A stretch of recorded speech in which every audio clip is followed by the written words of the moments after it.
A'udzubillahi minasyaitonirrajim. Bismillahirrahmanirrahim. Assalamualaikum warahmatullahi wabarakatuh.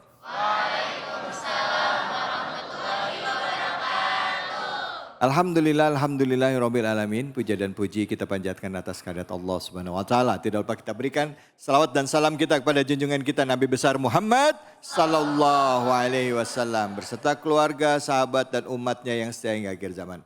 Alhamdulillah hari ini kita bisa kumpul lagi, bisa ketemu lagi dalam program kesayangan kita yang selalu setia setiap akhir pekan ya, yaitu Cahaya Hati Indonesia. Dan hari ini jadi istimewa sekali pemirsa karena kami hadir di kota Bogor. Tepatnya di kampus atau di Universitas Ibnu Khaldun Bogor. Salam teman-teman semuanya, Assalamualaikum. Dan di hadapan saya ini adalah rekan-rekan mahasiswa dan mahasiswi dari jurusan komunikasi penyiaran Islam. Dan yang istimewanya lagi bahwa di balik operator kamera ini termasuk yang menjadi floor directornya adalah rekan-rekan mahasiswa ini. Dibantu untuk membantu teman-teman dari iNews. Tepuk tangan dulu dong buat teman-temannya dong. Masya Allah, luar biasa. Luar biasa, dan acara ini diadakan di aula nih ya, begitu istimewa ya. Nah pemirsa, dan seperti biasa sebelum nanti kita menyaksikan tayangan viral ya, yang sedang heboh, sedang ramai dan akan dibahas oleh guru-guru kita. Izinkan saya perkenalkan dulu guru kita yang hadir, ada 3 orang seperti biasa. Dan yang pertama ini adalah tuan rumah, yaitu perwakilan dari Universitas Ibnu Khaldun Bogor, yaitu Pak Dr. Wido Supraha. Assalamualaikum warahmatullahi wabarakatuh Ustadz. Waalaikumsalam warahmatullahi wabarakatuh. Masya Allah Ustadz, tadi kita udah ngobrol-ngobrol ya di belakang. Ternyata beliau selain juga pengajar di sini, terus juga wakil ketua komisi penelitian di MUI ya? Pusat, luar biasa, Masya Allah. Ini pengajar di Universitas Ibnu Khaldun. Terima kasih kesempatannya hari ini hadir. Dan juga hadir ini senior saya juga, seorang Ustazah Lili. Assalamualaikum. Waalaikumsalam warahmatullahi wabarakatuh. Kita orang PTIQ ada di sini ya. Sehat ya Ustadz David Alhamdulillah ya. sehat Ustazah. Ustazah makasih loh Ustazah udah luangin waktu untuk datang ke sini. Alhamdulillah, barakallah. Di hadapan kita nih ada calon-calon Ustazah juga nih di sini. Amin, alhamdulillah. Saya jadi terkenang masa lalu. Ingat karena ya? saya di UIN juga itu masuk dalam jurusan KPI. Oh gitu ya? Allahu Maka Akbar. insya Allah semuanya jadi pendai. Amin insya Allah. Makasih Ustazah waktunya. Ya baik, terima kasih banyak Ustazah Lili. Sebelah Ustazah Lili sudah hadir guru kita Ustadz Agus Purwanto. Assalamualaikum warahmatullahi wabarakatuh. Waalaikumsalam warahmatullahi wabarakatuh. Sehat Ustadz? Ya Alhamdulillah. Alhamdulillah, saya dengar sekarang lagi rame ya kegiatan NU ya. Iya. Lagi dalam rangka apa nih? Dalam Satu rangka abad katanya. Satu abad ya? Iya Masya Allah itu. Istimewa loh, satu abad ini. Luar biasa itu. Kayaknya dari beberapa pekan yang lalu itu ada kegiatan seni juga ya. Betul. Nanti menghadirkan banyak ini ulama-ulama seluruh Indonesia. Insya Allah. Amin insya Allah. Baik, inilah dia ketiga orang guru-guru kita. Nah sebelum kita bahas mengenai tema kita, yuk sama-sama kita saksikan tayangan yang sedang viral berikut ini. Fenomena ngemis online tengah viral di media sosial TikTok. Ngemis online adalah istilah yang digunakan ketika ada seseorang yang melakukan live TikTok sambil melakukan sesuatu yang tidak biasa demi mendapatkan gift. Belum lama ini beredar konten viral seorang anak yang merekam orang tuanya untuk live mandi lumpur demi mendapatkan gift di TikTok.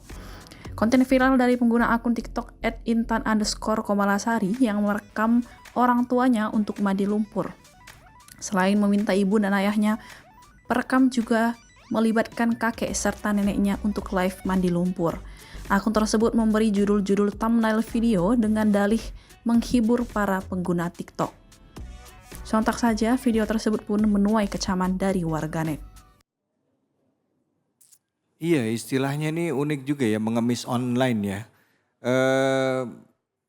Pengemis umum, ada pengemis online, ada juga yang WA atau DM itu minta bantuan, minta sumbangan, tapi ternyata itu nggak benar. Banyak juga yang kayak gitu. Nah, gimana kita menyikapi seperti ini para guru-guru? Silakan mungkin yang pertama, Pak Ustadz. Bismillahirrahmanirrahim. Assalamualaikum warahmatullahi wabarakatuh. Alhamdulillah wassalatu wassalamu ala rasulillahi wa ba'd. Nabi Shallallahu Alaihi Wasallam dahulu pernah mengatakan, la hasada illa fisnatain. Tidak boleh kita hasad kecuali kepada dua jenis orang. Yang pertama, rajulun atahullahu malan. Kepada seseorang yang diberikan harta yang banyak dan kemudian dia banyak berinfak. Yang kedua adalah rajulun atahullahul hikmah. Seorang laki-laki yang banyak diberikan hikmah, diberikan ilmu yang dia banyak berbagi. Karena itu Nabi Muhammad SAW dalam sirah kehidupannya meneladankan kepada kita untuk menjadi karyawan atau menjadi wirausaha. Jawabannya adalah untuk menjadi wirausaha, menjadi pedagang. Karena itu kata Nabi SAW, berdaganglah atau bekerjalah menjadi seorang karyawan dengan niat supaya kita bisa banyak berinfak.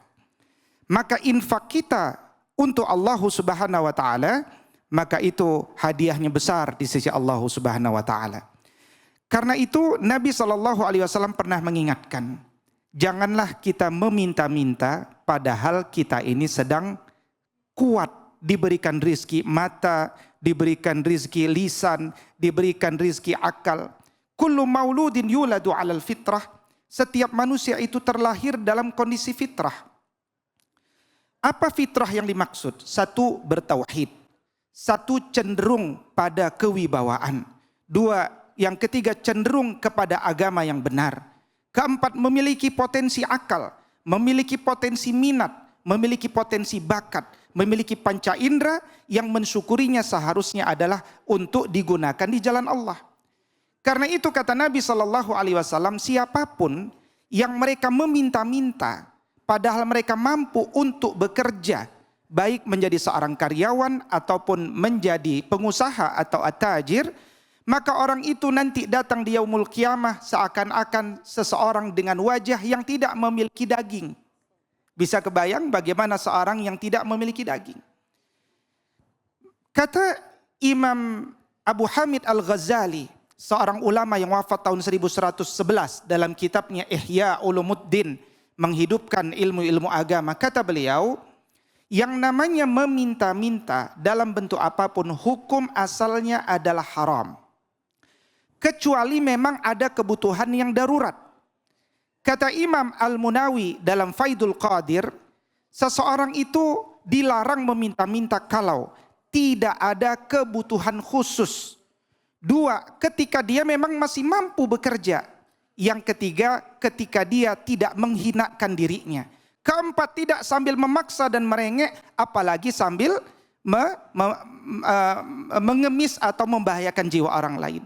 Maka dari video yang tadi kita lihat, terisi semua checklist dari Imam Al-Munawi tadi, yaitu menghinakan diri kita. Karena itu marilah kita hindari diri kita untuk meminta-minta, terlebih menggunakan media online. Demikian. Wallahu ta'ala alam. Baik, alhamdulillah. Silakan Ustazah Lili. Lanjutkan. Baik, inilah the power of media sosial, the power of TikTok, dan the power urusan lainnya yang terkait dengan masalah publikasi. Maka sesungguhnya Islam itu adalah agama yang sangat indah, agama yang sangat tertib. Kalau kita menyaksikan betapa hinanya orang tua dihinakan oleh anaknya sendiri untuk dijadikan alat dalam rangka menghasilkan cuan-cuan. Nah, ini adalah satu sikap yang bisa dibilang dari sisi lain adalah anak yang tidak berbakti kepada orang tuanya. Karena menjadikan anaknya itu, orang tuanya itu sebagai alat dan bahkan dihinakan di depan publik. Online itu kan berarti kalau TikTok itu udah menyebar kemana-mana bahkan sampai seluruh dunia bisa jadi kan. Maka tidak ada kebaikan dalam peristiwa yang terjadi pada saat ini seperti melakukan mengemis-kemis melalui online. Karena tadi seperti Ustadz yang sampaikan bahwa Rasulullah mengharamkan yang namanya meminta-minta. Saya teringat satu kisah di mana seorang sahabat Rasulullah berdialog kepada Rasulullah. Ya, seorang qabasah itu bertanya, "Ya Rasulullah, karena dia memiliki kehidupan yang sangat berat bebannya. Maka curhatnya sama Rasulullah." Saya tanya sama teman-teman mahasiswa, sekiranya Rasulullah ada bersama kita, mau ngapain coba? mau curhat. Ada yang bilang juga Curhat. mau selfie katanya. Iya. Maka bersyukurlah para sahabat masih bisa berjumpa dengan Rasulullah. Allah. Kemudian Qabasah ini bertanya kepada Rasulullah, ya Rasulullah, Rasulullah memberikan nasihat, sabar Qabasah. Awal mulanya Rasulullah bilang sabar. Seberat apapun hidupmu, hindari meminta-minta. Karena itu dilarang dalam agama kita. Tunggu saja sampai ada orang yang mau bersedekah kepadamu. Tapi kemudian Qabasah bertanya, lama gak ada orang sedekah ke saya? Ya Rasul, sambil menunggu orang yang bersedekah, bolehkah saya meminta-minta? Maka apa jawab Rasulullah? Ya Qabasah, bahwa yang diperbolehkan meminta-minta hanya ada 3 orang. Yang pertama adalah ketika seseorang itu betul-betul memiliki beban yang berat di luar kemampuan dirinya untuk memenuhinya. Sebatas kebutuhan hidup.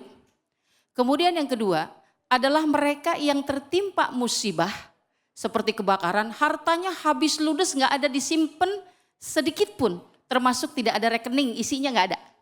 Ya kalau zaman sekarang kan mungkin kebakaran masih ada yang punya simpanan rekening ya, atau celengan apa. Tapi ini benar-benar bablas habis gitu. Nah yang ketiga adalah mereka yang betul-betul dalam keadaan yang sangat-sangat miskin. Nah, kemudian bagaimana batasan kemiskinan? Rasulullah mengatakan bahwa kalau ada 3 tetangga yang mengatakan dia hidupnya miskin, maka itulah sudah dicukupkan orang itu sebagai orang yang miskin. Maka selain 3 golongan ini nggak boleh meminta-minta. Karena ini diharamkan oleh agama kita. Maka yang kedua kasus tadi adalah perbuatan zolim kepada siapapun termasuk orang tua. Maka dilarang perbuatan zolim seperti Allah juga menyampaikan dalam hadis qudsi ini.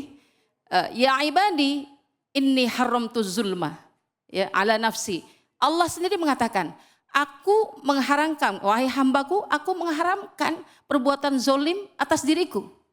Ya, kemudian Allah melanjutkan melalui hadis qudsi ini, maka aku haramkan kezoliman di antara kalian, fala tazalamu, janganlah kalian berbuat zolim. Maka kezoliman tadi dalam bentuk memperalat orang tua sama dengan berbuat zalim kepada orang tua, dan orang yang berbuat zalim tidak ada ampun di hadapan Allah Subhanahu wa taala. Maka bertobatlah mumpung umur masih panjang, mumpung hayat dikandung badan. Wallahu a'lam bishawab. Mudah-mudahan manfaat. Allahu Akbar. Terima kasih banyak Ustazah. Sekarang ngetren ya orang kalau ngemis itu kalau di jalan kan dulu kakinya dilipet gitu ya. Betul. Sekarang ngemis bisa sampai online dengan aneh-aneh triknya ya. Ada manusia silver juga kan? Iya manusia silver juga iya Itu, benar. maka Benar. khawatir anak-anak muda kita Allah, jadi lemah. Gitu. Jangan diikut. Jadi tadi penjelasan tadi tentang hadis qudsi dan juga tentang Rasulullah tadi sudah jelas sekali tadi. Apa saja yang boleh dan tidak boleh. Silakan Ustadz Agus Purwanto silakan. Ya, terima kasih. Para hadirin dan pemirsa yang kami hormati, setiap manusia pasti mempunyai masalah. Betul. Jadi kita sebagai seorang mukmin yang beriman kepada Allah mampu menyikapi dengan bijaksana. Ya. Ketika kita masih muda dan kuat, masa kita minta-minta? Iya. Padahal Allah Subhanahu wa taala telah menyanjung kita. Kuntum khaira ummatin ukhrijat linnas ta'muruna bil ma'ruf wa tanhauna 'anil munkar. Kita adalah umat yang mulia. Kenapa kita menjatuhkan diri kita kepada sesuatu yang tadi dibilang Ustazah adalah menzolimi diri kita. Bahwa Allah Subhanahu wa taala tidak menzolimi dirinya.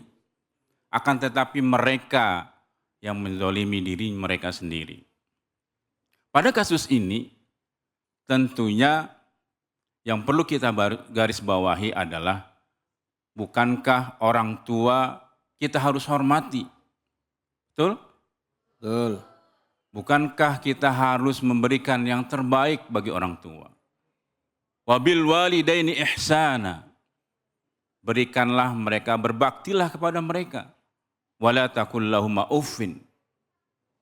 Dan ketika kita berbicara yang keras kepada orang tua saja itu sudah dilarang. Apalagi mengeksploitasi. Sehingga dia mendapatkan cuan dari hal tersebut. Iya. Betapa ini naif sebetulnya. Bagi kita anak-anak yang berbakti adalah memberikan yang terbaik, berbakti kepada orang tua, kita memberikan yang terbaik kepada mereka. Sehingga mereka orang tua kita, ibu kita yang telah melahirkan, kemudian telah mendidik kita sehingga kita bisa seperti orang sekarang. Jadi bisa berpendidikan yang tinggi. Ini adalah hasil kerja keras orang tua kita. Namun ketika kita melihat seperti itu, apakah hati kita tidak terenyuh? Hati kita tidak sedih ketika orang tua kita eksploitasi seperti itu.